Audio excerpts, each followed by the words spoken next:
Pada video kali ini gue akan membahas alur cerita film yang berjudul Cherry Falls yang dirilis pada tahun 2000. Film ini mengisahkan tentang suatu sekolah yang muridnya tiba-tiba terbunuh.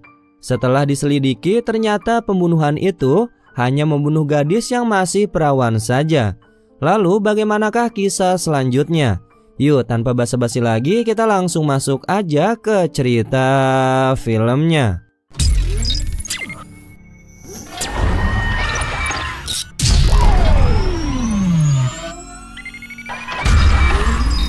Film ini dimulai dengan adegan sepasang kekasih yang sedang bercumbu di dalam sebuah mobil, hingga mereka dihentikan oleh sorotan mobil yang baru saja menghampiri mereka. Akhirnya sang lelaki pun turun untuk melihat siapa yang datang. Saat ia menghampiri mobil itu, ia melihat seorang pria dengan rambut yang panjang hingga menutupi wajahnya. Tiba-tiba pria itu membuka pintu mobilnya dengan sangat kencang hingga mengenai kekasihnya itu sampai terjatuh. Setelah terjatuh, pria itu pun langsung menusukkan pisau dan memukulinya. Sang wanita yang di dalam mobil bernama Stacy ini pun kaget karena melihat pacarnya yang diserang oleh orang yang mereka belum ketahui. Hingga akhirnya pacarnya itu memanggil-manggil namanya untuk meminta pertolongan. Stacy pun membuka pintu mobil dan tiba-tiba pria itu datang menghampirinya lagi dan langsung menusuk lagi kekasihnya di depan matanya. Stacy pun sangat ketakutan. Lalu saat kekasihnya sudah tidak bernyawa, ia pun diseret keluar dan mendapatkan perlakuan yang sama dengan kekasihnya. Oh my God.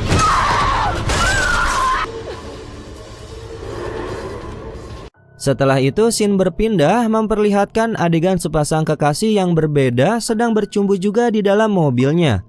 Mereka pun dihentikan oleh sorotan lampu mobil. Namun kali ini orang itu adalah ibu dari pacar wanitanya. Ibunya meminta anaknya itu untuk masuk ke dalam rumah karena sudah larut malam. Kemudian anaknya pun langsung menuruti perintah ibunya itu. Dengan mengendap-endap, ia pun berhasil masuk ke dalam kamarnya. Saat ia sudah berada di dalam kamarnya dan menyalakan lampu, ternyata ayahnya yang berprofesi sebagai polisi itu sudah menunggunya. Ia pun terkejut dan ayahnya meminta untuk tidak pulang larut malam lagi. Sampai pada dini hari saat ia tertidur, ia terbangun oleh suara telepon rumahnya yang berdering. Ternyata itu adalah telepon untuk ayahnya yang mengabari bahwa telah terjadi pembunuhan. Sesampainya di TKP, teman ayahnya itu memberitahu jika ditemukan dua orang mayat. Satu mayat laki-laki dengan banyak luka tusukan dan satu mayat wanita yang terpaku di pohon. Mayat itu merupakan teman sekolah putrinya yang bernama Rod dan Stacy. Lalu polisi pun menuju sekolah untuk memberitahukan mengenai kematian muridnya itu.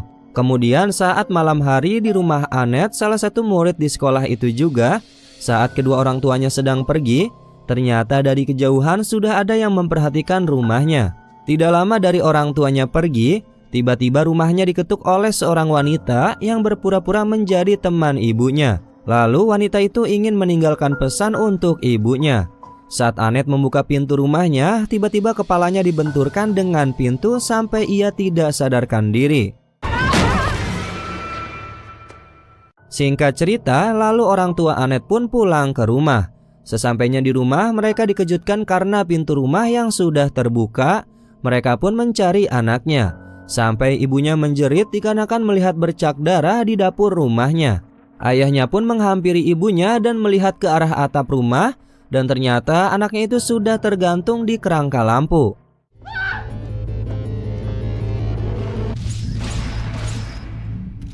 Di sisi lain, Jody dan ayahnya sedang berlatih untuk bela diri.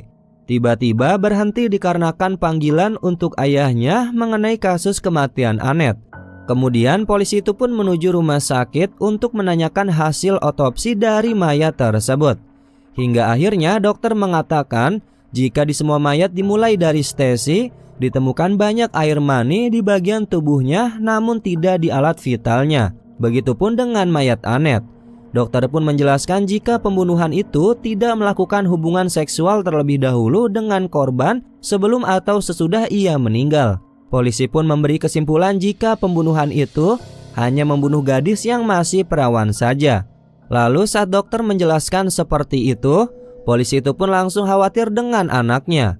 Pada keesokan harinya, ayahnya pun meminta rekan kerjanya untuk mengumpulkan semua orang tua yang memiliki anak remaja untuk memberitahu atas semua yang sedang terjadi akhir-akhir ini. Di sisi lain, saat Jody sedang mengumpulkan tugas esainya, tiba-tiba ia merasa sedang diperhatikan oleh seseorang.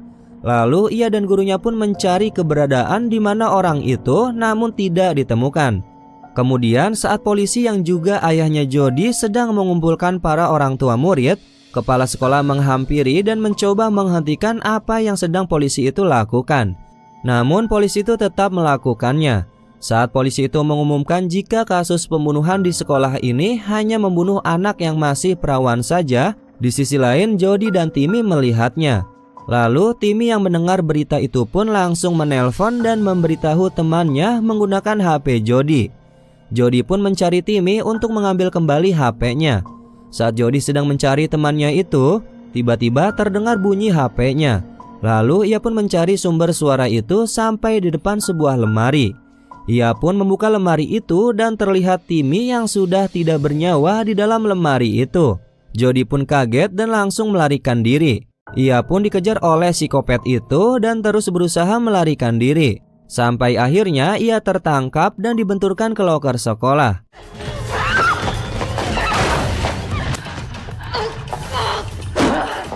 Kemudian saat Jody tidak sadarkan diri, ia dibawa ke ruang lab sekolahnya.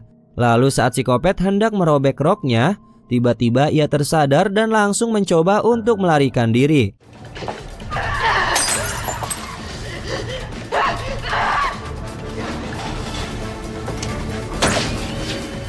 Saat Jody sedang berlari, ia pun berpapasan dengan ayahnya dan mengatakan jika ada yang mencoba untuk membunuhnya. Ayahnya pun langsung mencari keberadaan psikopat itu, namun ia sudah melarikan diri. Kemudian Jody pun dimintai keterangan oleh polisi bagaimana sosok psikopat itu. Ia pun memberikan gambaran mengenai psikopat itu.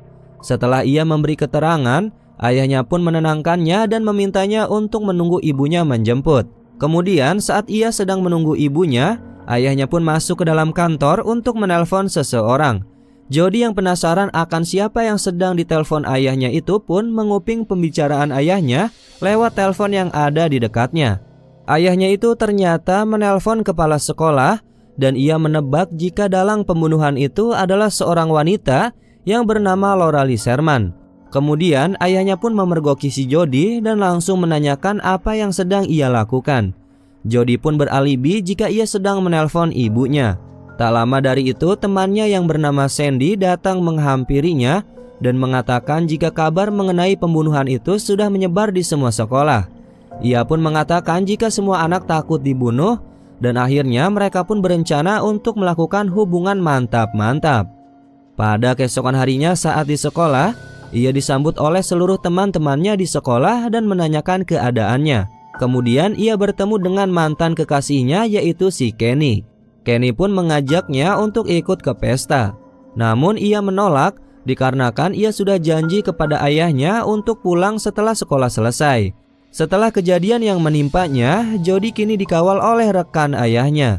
Kemudian di sisi lain kepala sekolah mengetahui tentang rencana murid-muridnya itu mengenai pesta yang akan diadakan.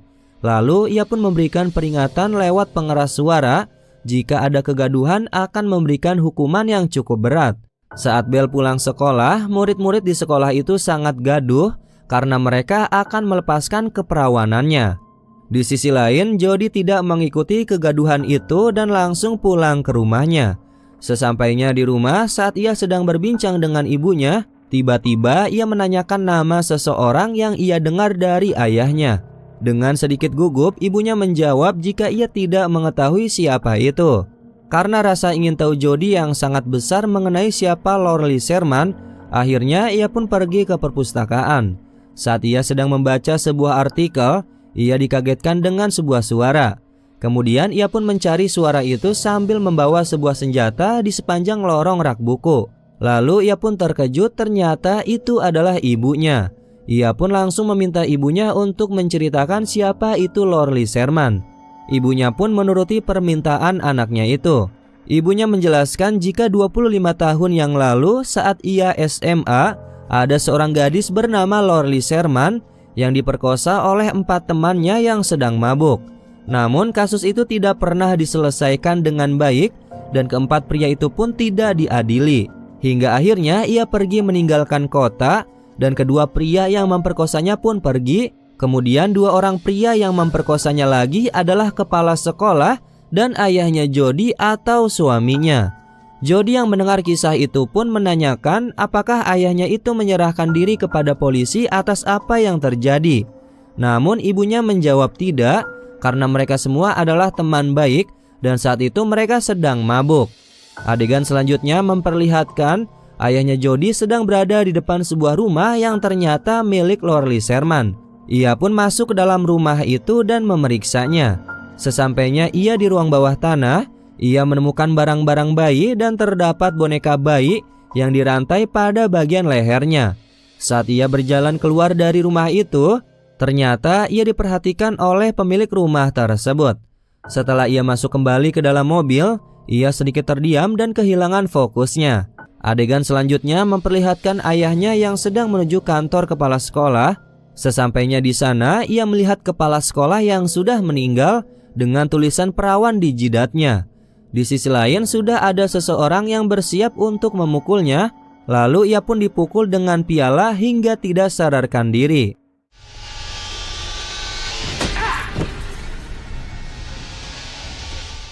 Kemudian masih di area sekolah sedang diadakannya pesta dan polisi pun ikut berjaga. Semua siswa di sekolah itu saling berpasangan dan mulai terbawa oleh suasana malam itu. Di sisi lain, Jody menghampiri rumah gurunya. Ia melihat gurunya itu sedang membuka sebuah kotak dan menawarkan bantuan. Kemudian saat membantu gurunya itu, Jody bercerita jika ia sedang ada masalah dengan ayahnya. Tiba-tiba kotaknya itu ditendang dan dibiarkan saja jatuh ke dalam ruangan bawah tanah. Lalu Jody pun bertanya kembali apa yang ada di dalam kotak itu. Gurunya pun menjawab, mungkin ayahmu. Jody yang mendengar jawaban gurunya itu pun langsung membuka kotak itu dan ternyata benar ayahnya berada di dalam kotak itu. Jody yang melihat itu pun langsung berteriak dan dipukul hingga tak sadarkan diri. Selanjutnya saat Jody sudah sadarkan diri, ia berada di sebuah ruangan yang penuh dengan senjata tajam dan dibaringkan di sebuah kursi lalu diborgol kaki dan tangannya. Lalu ayahnya dipaksa untuk menjelaskan mengenai kejadian 27 tahun yang lalu. Ia diancam jika tidak menjawab pertanyaan guru itu, maka Jody akan dilukai oleh guru itu. Hingga akhirnya ayahnya pun menceritakan yang sebenarnya terjadi. Ia berkata jika dahulu saat acara kelulusan sekolahnya, ia dengan ketiga temannya itu sedang mabuk. Lorli di mata ayahnya dan teman-temannya itu adalah seorang gadis yang aneh dan sedikit cantik. Lalu saat di perjalanan, mereka melihat Lorli sedang berada di pinggir jalan. Lalu mereka pun berhenti. Kemudian karena Brent saat itu sedang mabuk berat, akhirnya ia pingsan. Sementara itu ketiga temannya, sang kepala sekolah pada saat itu memintanya untuk masuk ke dalam mobil. Namun ia menolaknya. Lalu mereka pun langsung menggodainya. Lorli pun mengatakan jika kepala sekolah itu homo dan ia pun langsung pergi. Kemudian mereka mengejarnya dan mulai memaksanya untuk meminum minuman keras. Selanjutnya ketiga temannya itu membuka pakaian dan memperkaosnya. Brent yang saat itu tidak sadarkan diri, ia pun digotong dan dibawa ke atas tubuhnya yang sudah tidak berbusana dengan benar. Setelah mendengarkan cerita dari Brent, guru yang menyekapnya itu bernama Tuan Marliston menjelaskan jika Lorli yang merupakan ibunya itu mencintai Brent sampai ia membuat surat, bahkan puisi untuknya. Ia juga mengaku jika ia adalah anaknya Brent. Ia setiap hari dipukul oleh ibunya sendiri sejak kecil karena kebenciannya terhadap Brent. Lalu saat Marliston akan menyayatkan pisaunya, tiba-tiba bel rumahnya berbunyi. Ia pun langsung menuju pintu rumahnya. Ternyata itu Kenny dan menanyakan apakah ada Jody di rumahnya.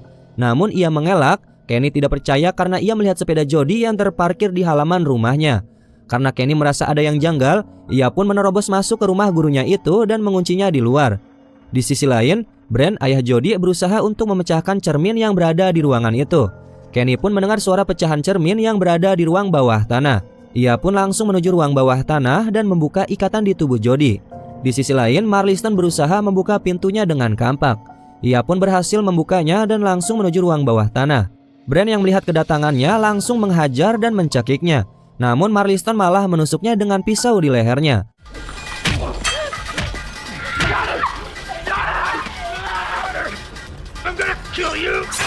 Sedangkan itu, Kenny menyeret Jody untuk keluar dari tempat itu. Marliston yang melihat itu pun langsung mengejar mereka, namun dihentikan oleh Brent yang menusuk kakinya hingga ia kesulitan untuk berjalan. Kemudian mereka pun melarikan diri sampai ke sekolah. Saat sampai di sekolah, mereka bertemu dengan polisi dan menjelaskan jika ayahnya dibunuh oleh gurunya itu. Polisi itu pun langsung berkoordinasi untuk mengamankan sekolah. Saat polisi itu menunggu jawaban dari temannya, Marliston menancapkan kampak di kepala sekolah itu. Mereka pun kabur lagi ke dalam sekolah, namun di dalam sekolah tidak ada orang. Sampai mereka bertemu dengan teman-temannya yang sedang mantap-mantap. Lalu Jody pun berteriak jika gurunya itu pembunuh. Tak lama dari itu Marliston pun datang dan mereka langsung ketakutan berhamburan menyelamatkan diri.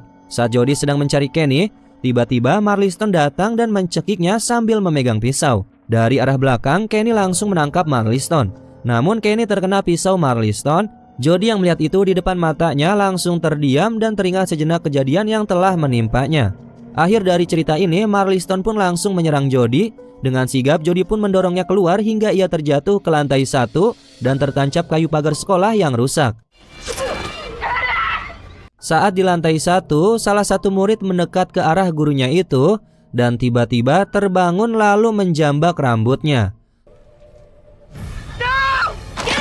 Polisi yang melihat itu dengan sigap menembakkan pistol ke arah Marliston hingga ia meninggoy.